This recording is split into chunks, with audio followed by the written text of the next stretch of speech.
Nagpapatuloy pa rin ang opensiba ng magkabilang panig habang lalo pang lumalawak ang labanan sa iba't ibang bahagi ng gitnang silangan. Naglunsad ang Iran ng sunod-sunod na missile at drone attack na tumama sa mga bansa sa Gulf na sumusuporta umano sa operasyon ng United States.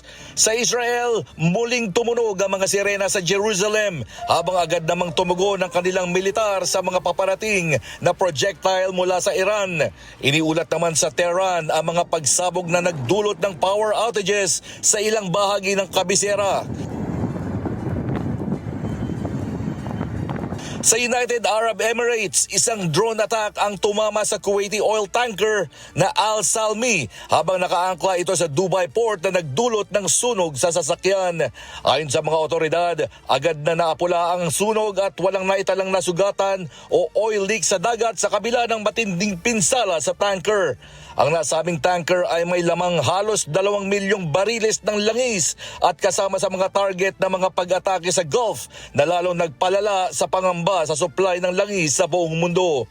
Samantala, nagbahagi rin si US President Donald Trump ng isang video na nagpapakita ng malalaking pagsabog sa lungsod ng Isfahan sa Iran noong madaling araw ng March 31. Makikita sa footage ang sunod-sunod na pagsabog na sinundan ng malalaking apoy na nagpakita ng matinding pinsala sa lugar.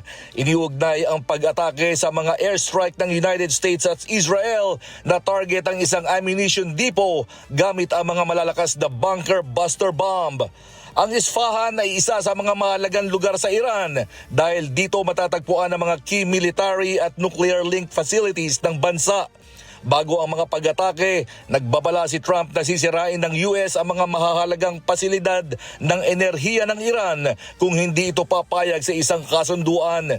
Kabilang sa mga kondisyon ng US ang muling pagbubukas ng Strait of Hormuz na dinadaanan ng halos ikalimang bahagi ng supply ng langis sa buong mundo. Ngunit sa halip na umatras, patuloy na nagpapakita ng matinding pagtutol ang Iran habang pinalalawak pa ang mga pag-atake sa rehiyon. James Bontuyan, humahataw sa balita ngayon.